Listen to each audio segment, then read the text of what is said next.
También hay comités del interior que retransmiten por Facebook, así que... Bien, bárbaro. ¿Qué tal? Bienvenidos. Primero, hacer un agradecimiento, por supuesto, al compañero Mario Vergara y también a la compañera Mónica Piñeiro, que está en representación de SUIELSU, el sindicato único de intérpretes en español de lenguas de señas Uruguay. La compañera está donando su trabajo, su sindicato está donando su trabajo y bueno, por eso el agradecimiento. Y además, del 20 al 26 de septiembre es la Semana Internacional de las Personas Sordas.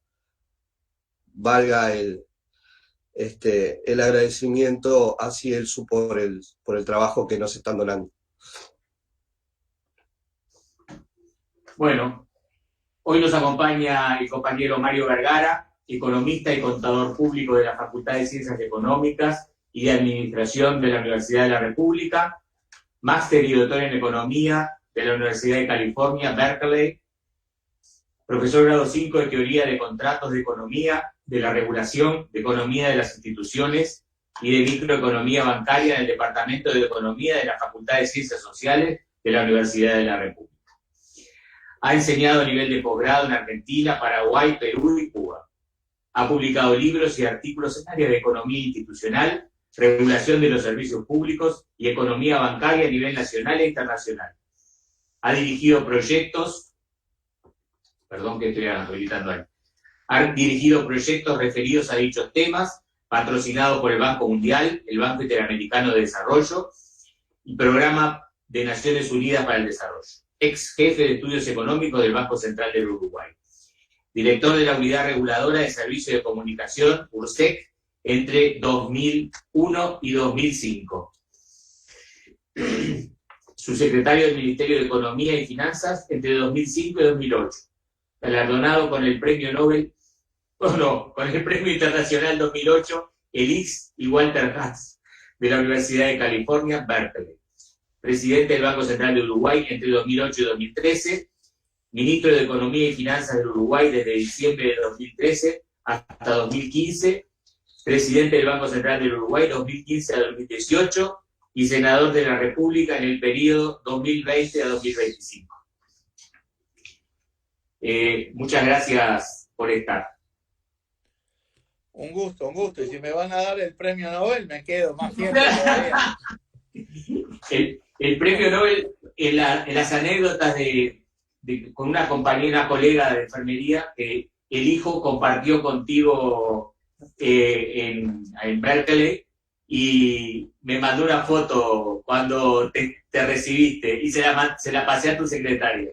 Ah, buenísimo, buenísimo. Y que después compartieron un paseo con otro economista por Punta del Este. Una anécdota también. Buenísimo. Bueno, bienvenido. Federico Echenique. Federico Echenique, Sí. exactamente. Un fenómeno, Federico, un genio total. Bueno, gente, la verdad que es un gusto estar con ustedes y conversar un rato de cosas que están pasando en la situación nacional, poniendo foco, sí, en lo que se me pidió como eje de la presentación, que es los aspectos, si se quiere, más vinculados a los temas económicos y financieros de la ley de urgencia. Pero nos parece ineludible generar un marco, un contexto del tema, ¿no? Y lo primero que hay para decir es que hay un antes y un después con respecto a la entrega de las firmas para que haya referéndum, ¿verdad? Ha cambiado el escenario político, las relaciones entre oposición y gobierno, las propias reacciones del gobierno en el tema muestran de que estamos parados de una manera diferente. Ahora sí, el oficialismo entiende que debe dar una discusión sobre estos temas, como no se dio ni siquiera durante la discusión parlamentaria de esa ley de urgencia. Y bueno, tenemos una responsabilidad enorme porque nuestro objetivo tiene que ser ganar el referéndum. Imaginen si con la entrega de las firmas cambió de manera tan sustancial el escenario político, bueno, lo que va a ser cuando ganemos efectivamente el referéndum, que se estima para fines de marzo. ¿Cómo vamos a ganar el referéndum? Por supuesto que una de las vías tiene que ver con entender los artículos que se impugnan, los 135 artículos que pretendemos anular. Y bueno, obviamente nadie va a manejar los 135 artículos al dedillo, sino que más bien en el frente hemos estado conversando este tema, y la clave para nosotros es tener claro los 5 o 6 ejes principales de qué es lo que está sobre la mesa con respecto a estos artículos. Temas que tienen que ver con la seguridad, con la educación, con la vivienda, con los derechos laborales, con la inclusión financiera, entre otros. Acá manejar los ejes también hay que hacerlo inteligentemente, ¿verdad? Porque acá la clave de este proceso es que los frente amplistas y el movimiento social, que es quien impulsó el referéndum, dialogue con la sociedad. Una sociedad que tiene posturas diversas sobre estos temas, porque la gente no tiene por qué estar a favor de los 135 artículos o en contra de los 135 artículos. Puede haber matices sobre cosas en que la gente vea alguna cosa positiva y otra negativa.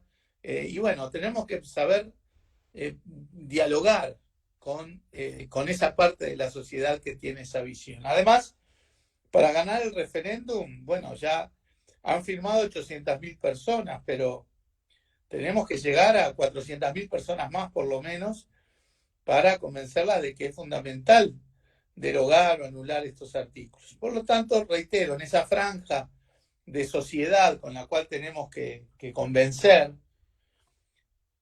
hay posturas diversas que no siempre coinciden en un 100% con lo que nosotros planteamos. Evidentemente, en temas de seguridad no podemos ir a la discusión genérica de las políticas de seguridad. Ahí hay posturas diversas en la sociedad, sino concentrarnos en lo que efectivamente la LUC plantea, o mejor dicho, en los artículos de seguridad de la LUC que queremos impugnar. Temas de la legislación. Seguramente ustedes con otros compañeros o compañeras han tenido o tendrán charlas como esta asociadas a los diversos temas, ¿verdad? Yo voy a poner más énfasis en los económicos y financieros. De todas maneras, en seguridad, plantearse la legítima defensa cuando lo que no está en juego no es la vida, sino la propiedad, nos parece claramente excesivo, y eso la sociedad lo puede entender, ¿no? Que no tiene sentido pegarle un tiro a alguien porque le está robando una oveja o una bicicleta.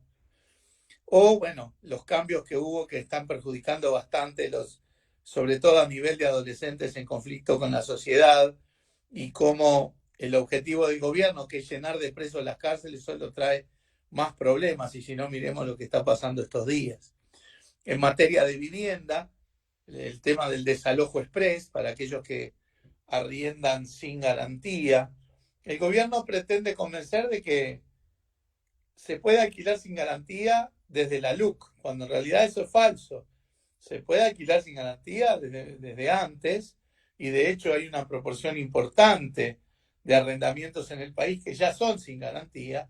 Lo que incorpora la LUC es el desalojo express, o sea, de aunque tengas una reputación de buen pagador, bueno, si se genera dificultades, qué sé yo, por ejemplo, si viene una pandemia y tenés alguna dificultad, bueno, podés estar fuera de tu casa en 30 días. Realmente también eso nos parece excesivo, desequilibrado, desbalanceado en términos de derechos.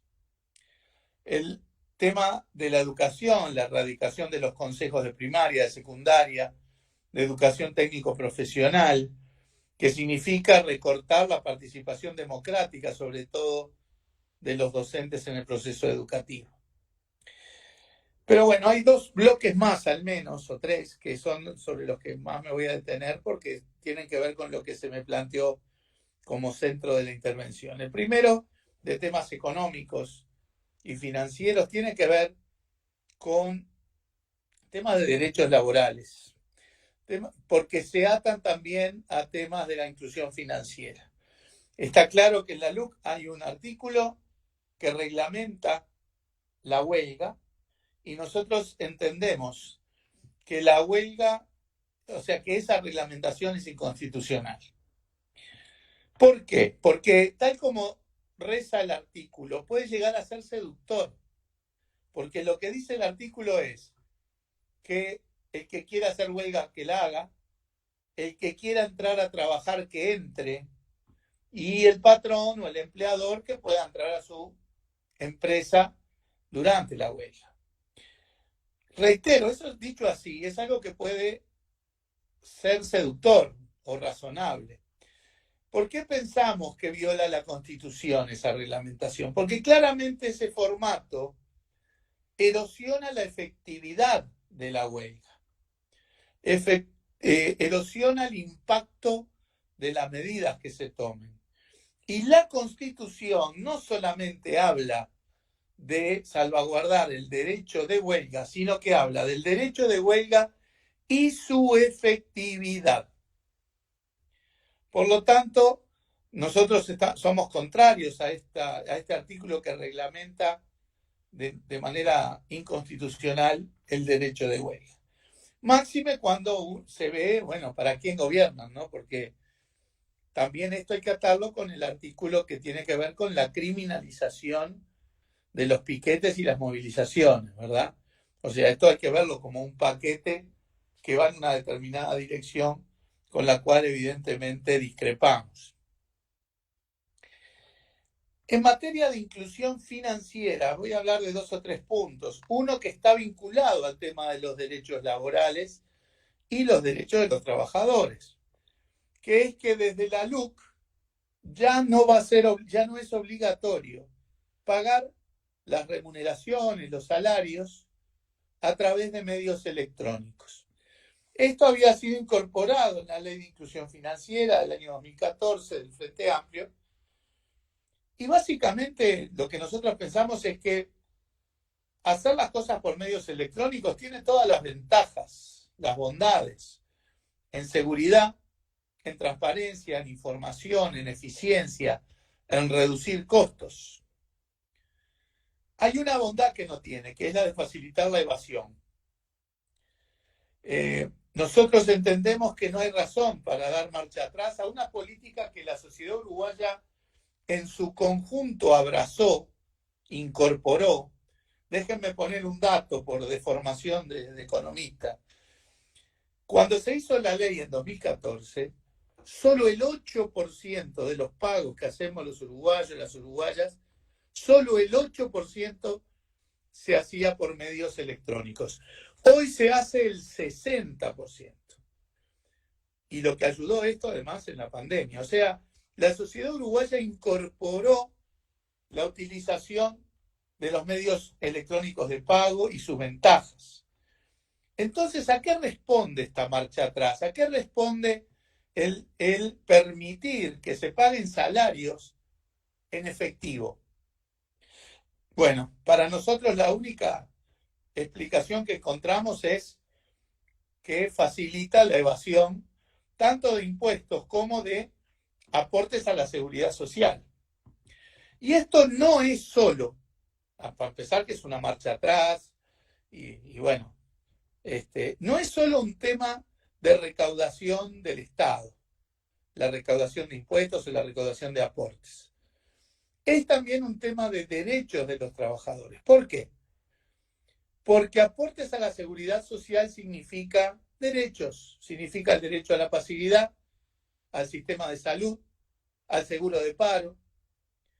Y vean si será importante eliminar la formalización, pasar a la informalidad, implica reducir esos derechos. Y miren qué importante fue esto, por ejemplo, en la pandemia. Cuando arranca la pandemia y hay 100.000 trabajadores que tienen dificultades de empleo de un día para el otro, por lo menos 100.000, los trabajadores formales tuvieron acceso al seguro de paro de manera casi inmediata, incluso con mecanismos de flexibilización. pero los trabajadores informales no. Y estuvieron un año penando para que les tiraran 1.200 pesos. Por lo tanto, el facilitar la evasión altera también, primero que promueve evasión, promueve cumplimientos de la ley, pero además arriesga, reduce derechos de los trabajadores. Por eso esa norma que flexibiliza, digamos, la inclusión financiera y permite el pago en efectivo de salarios y otras remuneraciones es muy negativa, y creo que eso la sociedad lo puede entender razonablemente.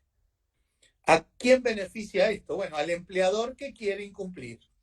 Al empleador que cumple no le va a haber ninguna ventaja hacerlo. Va a ser una ventaja para el empleador que quiera incumplir. ¿Para quién gobierna este gobierno, verdad? El otro elemento de la inclusión financiera que me parece importante que se maneje es un artículo que permite que ahora se hagan pagos en efectivo por 100 o 110.000 dólares. La ley de inclusión financiera promovía el uso de medios electrónicos y limitaba los pagos en efectivo a algo en el orden de los 4.500, 5.000 dólares. La LUC, primero el proyecto de ley de la LUC, el que mandó el gobierno, liberaba esto sin tope. O sea, era, si querías pagar $1.000.000 en efectivo, hacelo. En la discusión parlamentaria esto se redujo a $100.000 más o menos, que sigue siendo un disparate. Porque nuevamente nos preguntamos para quién legisla, para quién gobierna este gobierno. ¿Qué uruguayo o uruguaya tiene $100.000 abajo del colchón, deseando ejercer su libertad financiera, como dicen ellos, yendo a comprar, no sé, un auto de alta gama de 90, $100.000 en billetes de 20? ¿Qué uruguayo está en esa circunstancia? ¿Para quién gobiernan? Sin duda, para la mayoría de la población, definitivamente no. ¿Quiénes son los que tienen $100.000 en efectivo dispuestos a hacer una transacción de esa manera? Realmente esto relaja un montón de controles. Esto facilita evasión, facilita lavado de dinero, facilita el lavado de dinero que normalmente está atado o vinculado a otros delitos, tanto que les preocupa el tema de la seguridad, pero estas cosas facilitan el delito y el lavado de dinero, el delito de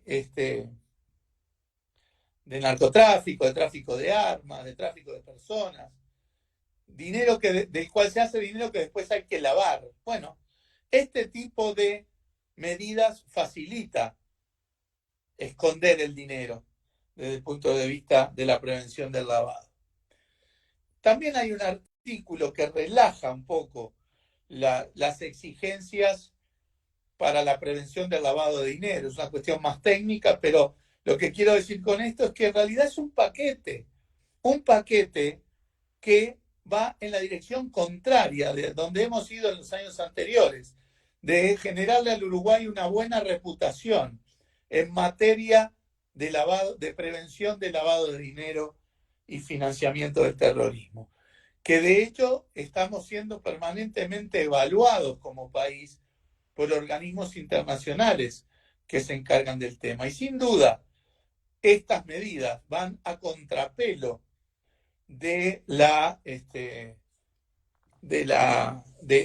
dirección en la cual tenemos que ir, que es garantizar la reputación y la credibilidad del país como un país que realmente procura prevenir el lavado de dinero. Entonces, estas medidas vinculadas a la inclusión financiera son todas negativas. Dejar pagar salarios en efectivo facilita la evasión, le quita derechos a la gente.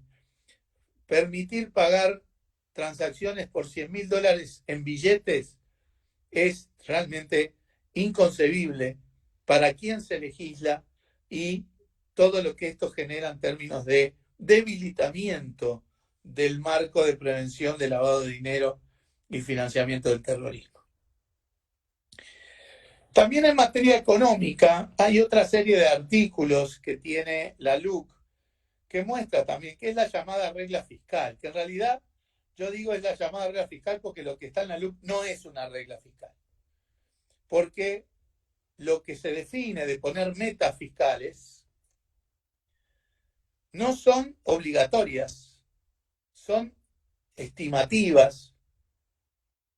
Y además, si no se cumplen, no pasa nada, no hay ninguna regla que diga, bueno, si no se cumple hay que ir a dar explicaciones al Parlamento, hay que tal o cual cosa. La regla fiscal que ya había y que sigue estando es la que tiene que ver con el tope de deuda. Es así, si se va a pasar el tope de endeudamiento que habilita el Parlamento, bueno, ahí tienen que ir al Parlamento a pedir la flexibilización del tope. Eso es igual que antes. Lo nuevo es por la galería. Es una llamada regla fiscal que no es una regla, en donde el Ministerio de Economía, sobre todo, no transparenta los modelos que usa para las estimaciones que ponen lo que ellos llaman la regla fiscal. Dicen que hay una nueva institucionalidad fiscal y por el momento eso no es cierto, porque la institucionalidad incluye, la LUC incluye la conformación de dos organismos, un consejo asesor y un grupo de expertos en materia fiscal, que hace más de un año que se aprobó la LUC y todavía no los instalaron. No sabemos por qué, si no consiguen gente dispuesta a hacer este juego o qué.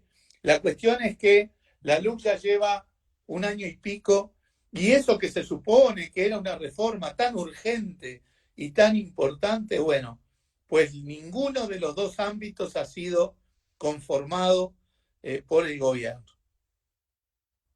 O sea, es todo por la galería. En fin, en los 135 artículos hay más temas, hay temas vinculados a orientaciones que también son parte de la discusión, que tiene que ver con empresas públicas, la intención que hubo en el proyecto de ley de desmonopolizar los combustibles, que después eso no salió aprobado, por negociaciones que tuvimos, sobre todo con el Partido Colorado, para evitar que se votara el artículo de la desmonopolización.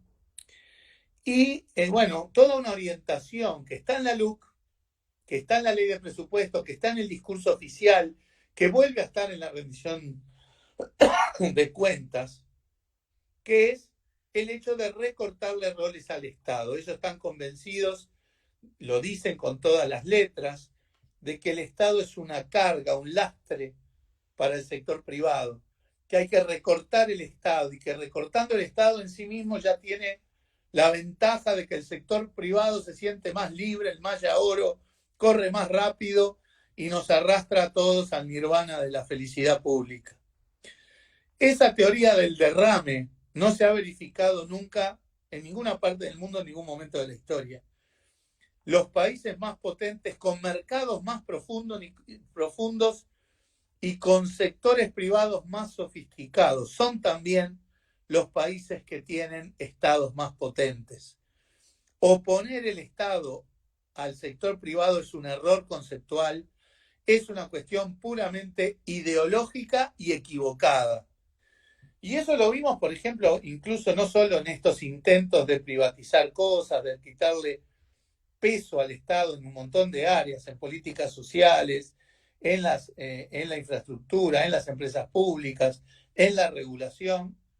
Se vio clarito en la pandemia, cuando todos los países del mundo volcaban masas mucho más importantes de recursos para combatir los efectos económicos y sociales de la pandemia, para que las familias no cayeran en la pobreza, para que las pequeñas empresas no cerraran, para que, en fin, no haya tanta caída en el empleo. Pues en Uruguay estamos entre los peores del mundo en esa materia. El gobierno destinó muy poco dinero porque tiene la convicción de que volcar recursos del Estado no es correcto, que no ven el rol que tiene el Estado, por ejemplo, en el medio de una crisis como la que generó la pandemia. Y bueno, la LUC también tiene ese tinte antiestatal, privatizador, en un montón de aspectos que es parte de la discusión política, ideológica que damos con el gobierno y que tenemos que dar también en la sociedad, sobre todo dejando en claro que el Estado es fundamental y más en momentos críticos. Acá la clave es ganar el referéndum. Y para ganar el referéndum, sí, tenemos que dar estas discusiones sobre los artículos, pero también hay que tener claro que hay muchas otras dimensiones, otros factores que inciden en lo que la gente va a votar. Factores que tienen que ver con la percepción que tenga la ciudadanía de cómo está evolucionando el país, la situación económica y social, de qué es lo que está haciendo el gobierno, de qué es lo que está haciendo la oposición. Por lo tanto, dar también la batalla de explicar los errores de gobierno con respecto a los temas económicos y sociales y su impacto es también parte de abonar el camino que nos lleve a ganar el referéndum. Mucha gente en las últimas 3 semanas de la juntada de firmas, que todos sabemos que fueron absolutamente impresionantes, bueno, mucha gente nos decía, bueno, no sabés la cantidad de firmas que juntamos, ¿por qué? Porque subieron los combustibles, por ejemplo. Es un ejemplo para decir, bueno, parte de la discusión de la situación económica de empleo, de empresas que cierran, o la situación social, el aumento de la pobreza, etcétera, y todo lo que el gobierno no ayudó, es parte de esta discusión que nos va a llevar a ganar el referéndum. Como decía hoy, el gobierno volcó muy pocos recursos, mucho menos de los necesarios para sostener la situación económica, para que no cerraran empresas en todo el país, para que no se perdieran decenas de miles de puestos de trabajo, como hicieron otros países, para que no cayeran 100.000 compatriotas en la pobreza. No hubo más inversión pública, hubo caída de la inversión pública en el medio de la crisis, una cosa absolutamente inconcebible, inexplicable. Esa es parte de la discusión. En un contexto de la política económica y social, en donde además el gobierno está incumpliendo una tras otra sus promesas electorales. Acá nos dicen, bueno, la gente votó un cambio. La gente votó un cambio sobre la base de que estás días haciendo lo que prometiste hacer en la campaña. Pero, por ejemplo, el presidente prometió, en la discusión del tema de la negociación colectiva, que los salarios no iban a caer. Pues no han hecho más que caer desde que ellos gobiernan. Y las pautas salariales actuales consolidan la caída real del salario para los próximos 2 años. Un claro incumplimiento de lo prometido. Que no iban a bajar las pasividades, pues atrás de los salarios caen las jubilaciones y las pensiones por la forma de ajuste. Esto se va a ver sobre todo este año, el año que viene y en el 2023. O sea, otro incumplimiento. Nos dijeron que no iba a haber más impuestos, que no se iban a aumentar los impuestos y lo siguen repitiendo como si la gente fuera tonta. Claro que subieron los impuestos. Además del impuesto transitorio para el fondo coronavirus, el haber reducido la devolución de IVA en el pago con medios electrónicos es un aumento tributario. Ahora la gente paga más IVA que antes. Es un aumento de impuestos. Además, si no sería difícil explicar cómo hoy la recaudación tributaria en 2020 subió cuando la economía se cayó casi 6%. O sea, la presión tributaria sobre la economía aumentó. Así que esa promesa de no aumentar impuestos también la están incumpliendo. Que no iban a subir tarifas, que era inconcebible, que cada vez que el Frente subía las tarifas una vez al año y por debajo de la inflación, o sea, había una caída del valor real de las tarifas y mucho más caída en términos de salario, porque los salarios subían, ellos le llamaban tarifazo a eso. Bueno, ¿qué queda para lo de ahora? Que suben tarifas por encima de la inflación, que los combustibles los suben prácticamente todos los meses y cuando lo bajan da risa la magnitud de la baja, y que además entonces pesa mucho más en los ingresos de la gente y más aún cuando los salarios están cayendo. O sea, no solamente no bajan las tarifas, están subiendo tarifas en un contexto de caída salarial. El presidente en la campaña dijo que iba a haber ahorros en el gasto público. Inconcebiblemente, ellos festejan ahorros cuando hay 100.000 más pobres en el Uruguay, ¿no? O sea, ahorros hay. Ellos hablan de 600 millones de dólares de ahorro. Y dijo que los ahorros se iban a canalizar para bajar la tarifa eléctrica y los combustibles. Bueno, ahorros hay. Los festejan. Sin embargo, lejos de bajar, las tarifas eléctricas subieron por encima de la inflación y los combustibles ni que hablar. Claros incumplimientos. Dijeron que iban a ahorrar sin recortar en políticas sociales. Otro incumplimiento. No hay prácticamente hoy políticas sociales que no tengan caída de los niveles presupuestales. Y aún eso se da en el contexto actual en donde hay 100.000 pobres más en el Uruguay. Por lo tanto, esto es parte también de la discusión que debemos dar con la sociedad para mostrar para quién gobierna este gobierno. Claramente para el Maya Oro, pero en detrimento de la inmensa mayoría de la población. Y esto se ratifica no solo en las pautas salariales, sino también en la rendición de cuentas que estamos discutiendo hoy en el Parlamento. En un contexto donde además no hay ninguna reforma estructural planteada por el gobierno que vaya en dirección del crecimiento económico o del desarrollo humano de la sociedad.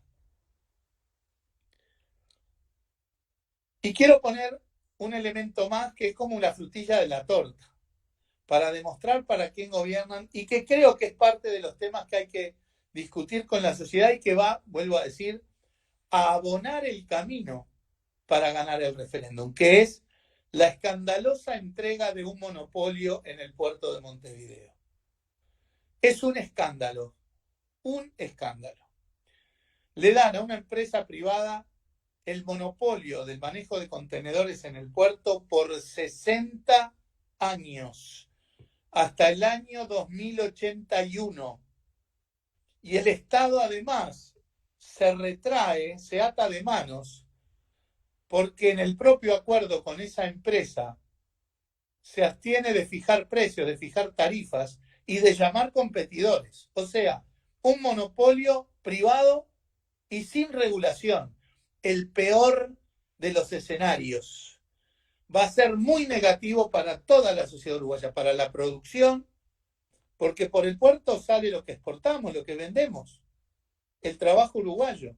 Y ahí va a haber precios más altos, va a haber sobrecostos para que el monopolio gane. ¿Quién va a pagar esos sobrecostos? Bueno, los eslabones más débiles de la cadena productiva, el pequeño productor, el trabajador. Y también se perjudican todas las familias uruguayas, porque también por el puerto pasan todos los bienes que importamos y consumimos, tanto insumos para la producción como el consumo familiar. Cada vez que vamos al supermercado, al almacén, a la tienda, a comprar alimentos, vestimenta, electrodomésticos importados, vamos a estar pagando más caro para que este monopolio gane. Toda la sociedad uruguaya se perjudica con este acuerdo que le regala un monopolio a una empresa privada por 60 años en el puerto. Y digo le regala porque esta empresa no paga un peso por eso. Además, este acuerdo se hace de manera inconstitucional, porque la Constitución lo que dice es que para que haya un monopolio privado hay que votar una ley con mayoría especial. Hubieran necesitado los votos del Frente Amplio, que no los hubieran tenido, evidentemente. Pero generar un monopolio sin ley viola la Constitución. No solo lo dice el Frente Amplio, lo dicen juristas como Correa Fleitas, que es colorado. Este acuerdo, además de inconstitucional, es flagrantemente ilegal. Viola la ley de puertos del año 92 del gobierno Blanco, que instaura la libre competencia en el puerto. Acá eliminan competencia para generar un monopolio, claramente violatorio de la ley de puertos. Viola la ley de la concesión de la terminal de contenedores del año 2001, gobierno Colorado, que dice que esa concesión de la terminal especializada va sin perjuicio de la competencia con los muelles públicos u otros eventuales competidores. Bueno, acá se elimina la competencia y se da el monopolio, viola la ley de la concesión. Y viola también la ley de competencia de los gobiernos del Frente Amplio, que dicen que las actividades económicas en el país se deben desarrollar en marcos de competencia, excepto en los casos en que haya monopolios legalmente establecidos, es decir, por ley. Y esto no es por ley. Entonces, este acuerdo es inconstitucional, es ilegal y se hizo entre gallos y medias noches, con muy baja transparencia, en donde se nos ocultaba incluso la resolución del Consejo de Ministros que aprueba el acuerdo, y de manera totalmente abusiva, ilegal también por abusiva. ¿Por qué? Porque este acuerdo se firma sin que haya ni un solo informe, ni jurídico ni económico, por parte de ningún estamento del Estado. Ni el puerto, ni el Ministerio de Transporte, ni Presidencia incorporaron informes jurídicos o económicos que avalen la negociación del gobierno con esta empresa belga en donde le regalan el monopolio. Claro, si hubieran pedido informes jurídicos, les hubieran anticipado, alertado de que ese acuerdo era inconstitucional y era ilegal. Y si hubieran pedido informes económicos, le hubieran alertado que la demanda que hacía la empresa no tenía sentido, así como no tenía base jurídica, ya eso lo había dirimido el Tribunal de lo Contencioso una década atrás, y mucho menos tenía sentido el orden de magnitud de los miles de los 1.500 millones de dólares que decían que iban a demandar, y además ni siquiera tienen un informe que diga cuánto vale lo que se le da a la empresa, que vale una enormidad. Nosotros estimamos que por este acuerdo el aumento del valor de la empresa subió, el aumento es de más de 1.000 millones de dólares. La verdad que si ellos se enorgullecen de gobernar para el Maya Oro, que una empresa hoy valga 1.000 millones de dólares más, debería sin duda ser un sumum del orgullo de un gobierno que no valora que se está regalando patrimonio y soberanía nacional en perjuicio del conjunto de la sociedad. Esto nos ha llevado a interpelar al ministro Heber, a pedir su censura, seguimos sin recibir respuestas razonables y nos va a llevar a que, bueno, que como Frente Amplistas pintemos todos los muros del país, mostrando cómo se entrega la soberanía y el puerto de manera ilegal, inconstitucional y con abuso de funciones, sin duda. Y vamos a avanzar en reclamos en materia administrativa para que se anule el acuerdo y demandas en la órbita penal, porque estamos convencidos de que aquí hay delitos de pique, el delito de abuso de funciones, tanto por parte del ministro Heber como del presidente del puerto. Creo que dialogar sobre estos temas con la sociedad es también formas de abonar el camino para ganar el referéndum. En ese contexto, el Frente Amplio se fortalece en el accionar político, se fortalece como oposición, pero también se fortalece porque va a llegar a su congreso en octubre, cerrando la discusión del balance, de la autocrítica, de las perspectivas, de las líneas futuras. Va a llegar a las elecciones del 5 de diciembre, eligiendo las nuevas autoridades de una conducción colectiva de amplio apoyo político que va a tener el Frente Amplio, y este ordenamiento del Frente Amplio, junto con ganar el referéndum de marzo, nos va a colocar de manera potente para la labor política que tenemos por delante en los próximos años. Así que bueno, hay que repasar y revisar, por supuesto, los contenidos principales de los artículos de la LUC, dar esa discusión con la sociedad, pero también entender que el referéndum se gana también con conversar con la sociedad, para quién gobierna este gobierno, que lo mostró en la LUC, lo mostró en el presupuesto, lo muestra en la rendición de cuentas, que gobierna en donde se bajan salarios, se bajan jubilaciones, se aumentan impuestos, se aumentan tarifas, se recortan políticas sociales, se benefician solo a los maya oro, y el ejemplo del puerto en el marco de las ilegalidades, los delitos y el abuso de funciones de los jerarcas, ¿verdad? Bueno, para quién gobierna y cómo gobierna este gobierno son elementos que también van a abonar el triunfo en el referéndum, porque reitero, vamos al diálogo con gente que en algunas cosas puede estar de acuerdo con nosotros y quizás en otras no, gente que puede ver que algunos de los artículos, de los 135 artículos, pueden tener más sentido y otros no, y aún así tenemos que lograr que se vote sí a la derogación de estos artículos como parte también de un proceso político que nos fortalezca como sociedad y como fuerza política. Yo dejaría esta presentación por aquí y obviamente quedo abierto a las consultas, preguntas, opiniones, críticas que ustedes puedan tener.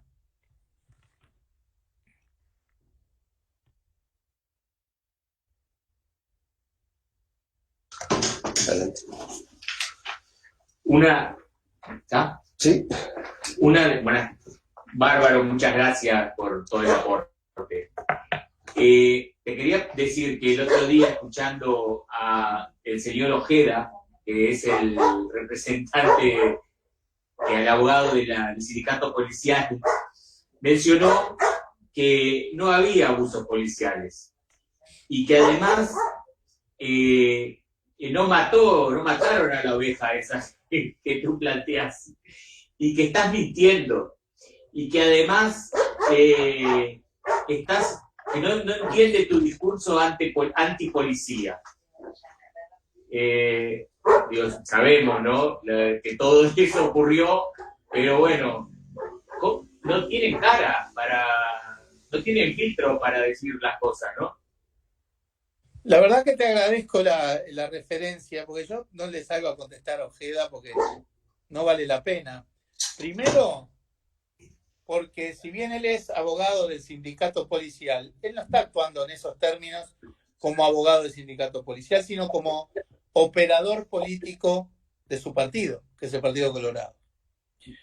Porque esa no es la postura en general que me la haya hecho saber el sindicato policial, con quien tengo una excelente relación. Él trata de caricaturizar, diciendo a veces cosas que no son, o poniendo en mi boca cosas que yo no digo, justamente para dar esa cosa de que uno se ensaña con la policía porque es antipolicía. Y eso es totalmente falso. El Frente Amplio, ¿cómo van a decir que es antipolicía si en la historia reciente no hubo un periodo como el del Frente Amplio en el que se haya apoyado a la policía en las cosas relevantes? No solo en temas de marcos normativos, en equipamiento, en armamento, en inteligencia, en infraestructura. La policía, antes de los gobiernos del Frente Amplio, salía a patrullar con chalecos vencidos y armas sin balas. Tratar de mostrar al Frente Amplio contrario a la policía es ignorar lo que fueron 15 años de gobierno en donde la policía mejoró enormemente en un montón de aspectos de funcionamiento y tuvo respaldos de recursos como no tuvo en las décadas anteriores. Y el mayor salario, el mayor crecimiento de su salario, ¿no? Una dignificación del trabajo policial que pasó por el aumento salarial y pasó por la mejora en las condiciones de bienestar social y de derechos de los policías. De pique no existía ni se le pasaba por la cabeza a nadie que existiera un sindicato de policías que integra hoy el PIT-CNT. y bien hace el integrar el PIT-CNT. Nosotros tenemos un buen vínculo con el sindicato, con su presidenta, y cuando corresponde hacemos intercambios. Ahora, tener esta visión, ¿significa que uno debe ignorar cuando hay abuso policial? No.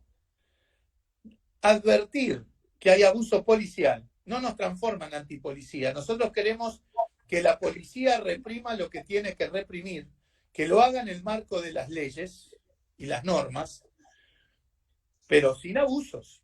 Y la inmensa mayoría de los policías del país lo hace de manera correcta. Justamente la policía, el Ministerio del Interior, el sindicato policial, seguramente son los primeros interesados en que se erradiquen los elementos policiales que abusan del poder. Así que en ese sentido nosotros nos alineamos con una buena policía y con un sindicato policial que defiende los derechos de los trabajadores policiales. Si haya pequeños operadores políticos que busquen distorsionar nuestros dichos para tratar de sacar alguna ventaja política, bueno, hay en este tema como hay en otros. Pero que quede claro que advertir sobre los abusos no es estar contra la policía, al contrario, es estar a favor de la buena policía, la que el país necesita. Y además, en todo caso, basta escuchar y leer los planteos que hacen los defensores públicos y la Asociación de Defensores Privados en cuanto a múltiples ejemplos de abuso policial que hubo en los últimos meses. Reitero, múltiples sí, pero pequeños en cuanto a, comparado con los miles y miles de policías que actúan correctamente todos los días. Lo del tema de la oveja o la bicicleta refiere al tema de la legítima defensa. Yo hoy hablaba, este es el artículo 1 de la LUC, en donde la legítima defensa ahora habilita no solamente cuando hay riesgo de vida, sino cuando hay riesgo de propiedad, en temas de propiedad. Y esto que yo puse como ejemplo, no son ejemplos caprichosos inventados, ocurrieron. Y no es la policía, ojo, es la norma que habilita a la policía y a los no policías. Porque quien le disparó a un delincuente porque estaba robando una oveja, y digo delincuente porque es un delincuente, pero por robar ovejas en el Uruguay no hay pena de muerte. Entonces, habilitar con el artículo 1 de la LUC que uno le pueda pegar un tiro a alguien porque le está robando una oveja o una bicicleta, y cuando ostensiblemente no hay riesgo de vida, es realmente un disparate. Y ese ejemplo lo seguimos poniendo porque ocurrió y seguimos reivindicando que esto no tiene nada que ver con la cuestión de los abusos policiales, tiene que ver con la ley. Este no es un tema, no es un problema de la policía, es un problema de la ley de urgencia que habilita a aplicar la lógica de legítima defensa cuando la vida humana no está en riesgo, cuando lo que está en juego de repente son temas de propiedad. Estamos convencidos que esto es así, y quien quiera distorsionar nuestros dichos es problema de quien quiera distorsionar nuestros dichos. Nosotros estamos a favor de una buena policía, la que constituye la inmensísima mayoría de los policías del país, que actúan correctamente respetando las normas, sin abusos, respetando los procedimientos, ¿sí? Y ni que hablar que a favor de que haya un sindicato policial que defienda los intereses de los trabajadores policiales y las trabajadoras policiales y que pertenezca al PIT-CNT. Gracias, Mario, por la respuesta. Compañeros, ¿alguna pregunta para Mario? Bien, hasta ha sido claro. Bueno, desde la transmisión en directo desde Facebook, son todas felicitaciones, saludos. Hablar de la compañera, aprovecho ya para decirles que va a estar en el acto por el sí a la devolución de los 135 artículos este sábado 25 a las 15 horas en el Parque de la Juventud en Rambla Euskal Herria e Hipólito Yrigoyen. Ese es el próximo.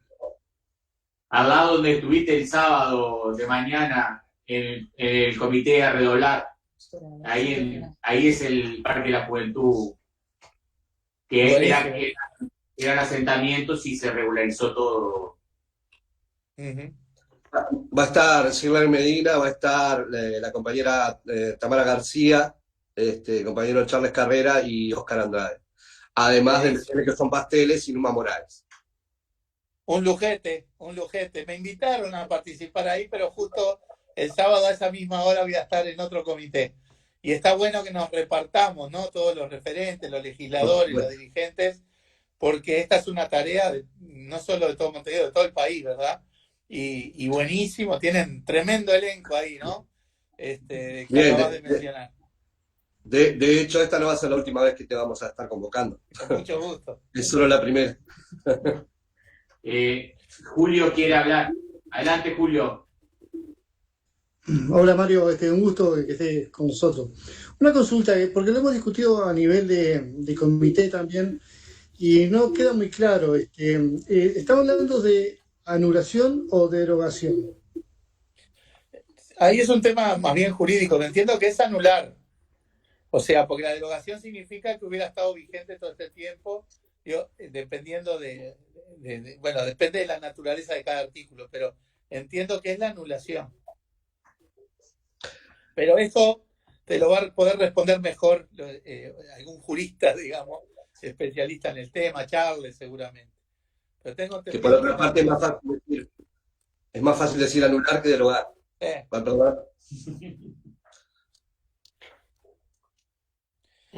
Susi ahí está pidiendo, parece. Sí. No, porque es muy diferente esto que estaba diciendo Julio y tú, que anular y derogar es porque anular va para atrás y derogar es a partir del momento de la votación. Entonces, ahí es muy importante tenerlo claro desde ese punto de vista. Exacto. Y otra cosa no tiene nada que ver, que era lo que yo quería consultarte, es si ustedes están yendo al interior, porque las personas, vamos a decir, que son más, que la gente más conoce por la televisión, ¿tá? Es muy importante que vayan al interior esos referentes. Sin duda. De repente nosotros acá en Montevideo, y si no necesitamos tanto nombre conocido o cara conocida, pero yo creo que el interior necesita eso. Necesita sentirse respetado, sentirse su autoestima respetada, ¿tá? Y a su vez la información. Sin duda. Mira, en la etapa de la... perdón. No, eso está. No, en la etapa de la juntada de firmas, una vez que se ordenó la organización del asunto, los referentes y legisladores justamente respondimos a una organización de salidas al interior desde la CNO del FA, pero que venía acordada con la Comisión Pro Referéndum. Y efectivamente salimos bastante los fines de semana, que es cuando podíamos, a muchos departamentos. Yo fui más o menos a 10 departamentos en el marco de la juntada de firmas, que como decís vos, es muy importante, no porque uno vaya a sustituir la labor de la gente local, porque es insustituible. La gente que va a ir, si bien nosotros podíamos hacer algunas barriadas, juntar algunas firmas, después quedaba ahí. Pero es cierto que cuando uno va, tiene a disposición los medios de comunicación, o sea, la gente referente nacional, cuando va a cualquier departamento, y también lo preparan nuestros compañeros, ¿no? Tenemos disponibilidad de aparecer en la televisión, en las radios, en los cables locales con el tema, además de que siempre se puede hacer algún evento y en el caso de las firmas, alguna barriada. Y evidentemente eso tiene impacto el resultado y sobre el estado de ánimo de los compañeros, ¿no? Sin duda que sí, y es algo que nosotros lo notamos. Ahora se estaba recomponiendo, digamos, la comisión del referéndum, tratando de incorporar incluso otros colectivos, y estimamos, si bien algunos ya estábamos saliendo, yo estuve el otro fin de semana en Colonia, por ejemplo, aprovechando una reunión de la mesa de ediles de todo el país, y otros compañeros estuvieron en otros departamentos. Estamos ya saliendo, pero ordenadamente vamos a hacerlo también cuando vuelva a haber una planificación desde la CNO, para justamente que vayamos 1 o 2 legisladores o referentes por departamento en los fines de semana para cubrir todo el país la mayor cantidad de veces posible. Pero es tal cual lo que tú decís. Sí, esa es la proyección del trabajo, digo, no solo ahora. Bárbaro, gracias. No, por favor. Y gracias por estar. Desde las bases estamos proponiendo que, por ejemplo, estas charlas con esta tecnología, digamos, la estamos haciendo llegar mucho también al interior. De hecho, hay unos comités en la Paloma, en Rocha, por la costa, que también están retransmitiendo nuestra retransmisión, valga la redundancia. Así que bueno, desde la base estamos haciendo todo lo posible para que esto llegue. Una sola pregunta tenemos acá en Facebook, ahora que está apareciendo, disculpen la desprolijidad, pero que estamos en varias cosas a la vez. Dice Gabriela Oribe, ¿en qué nos va a perjudicar internacionalmente la reducción de medidas antilavado? Bueno, evidentemente no, las medidas que hay en la LUC no son bien vistas por los organismos que evalúan esto. Nosotros justo acá, en 2019, déjenme hacer una pequeña historia. Hay un organismo internacional que se llama el GAFI, el Grupo de Acción Financiera Internacional, que es la que emite recomendaciones y evalúa cómo están los países con respecto a las normas y la aplicación de las normas antilavado. Uruguay tenía una mala evaluación en 2002 y bastante mala en 2006. El gobierno del Frente tuvo una política de fortalecer todo esto, y la evaluación de 2009 ya es muy buena, una de las mejores de América Latina y mejor que muchos de los países desarrollados. Y volvimos a tener otra evaluación con estándares más elevados, con recomendaciones más duras, en 2019.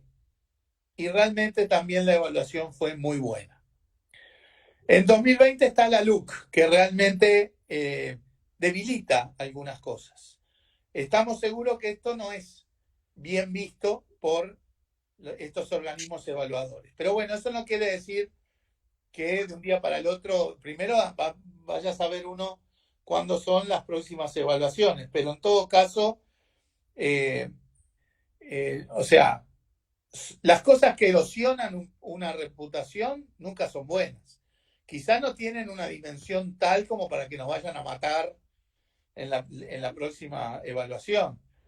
Pero evidentemente generar credibilidad y reputación cuesta mucho, y erosionarla lamentablemente se puede hacer de manera muy rápida. Por lo tanto, por ahora no vemos que haya una consecuencia inmediata drástica en esta materia, pero si seguimos en esta línea de erosionar las políticas antilavado, también se va a ir erosionando la credibilidad y la reputación del Uruguay. Y Uruguay es un país pequeño, que de las cosas que tiene que ofrecer al mundo es reputación y credibilidad, para que haya inversiones, para que podamos colocar nuestros productos en el exterior, para que obtengamos financiamiento en buenas condiciones financieras en los mercados. La clave es la reputación y la credibilidad del país. Y esa es una cuestión integral que tiene que ver con el grado de inversión en lo financiero, la evaluación que hace la OCDE de la transparencia fiscal, la evaluación que hace el GAFI de las prácticas antilavado, en fin, todo eso alimenta una reputación y una credibilidad que después tiene valor en inversiones, en exportaciones, en costos financieros, etc. Así que hay que ser muy cuidadoso, revertir esta tendencia que generó la LUC y seguir cuidando justamente la buena reputación del país. Mario, inversiones de calidad.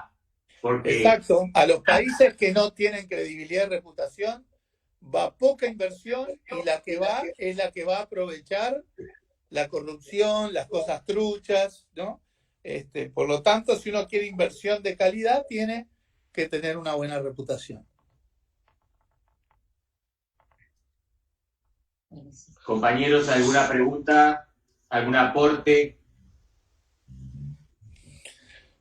Muy bien. Si no, cerramos por acá. Muchas gracias. Agradecemos a Mario y a todos los compañeros por estar presentes y estar tratando de formarnos para tener insumos para poder lograr un sí. Gracias a todos. Bien, un reclamo que siempre tenemos es que no anunciamos la próxima charla. La próxima va a ser el lunes 27, como todos los lunes, y vamos a estar con Gustavo González, referente de Cuba, viendo cómo afecta la luz a la vivienda. Esta es nuestra... Bueno, el agradecido soy yo y a las órdenes como siempre, ¿sí? Así que un fuerte abrazo a todos y todas. Gracias, Mario. Gracias.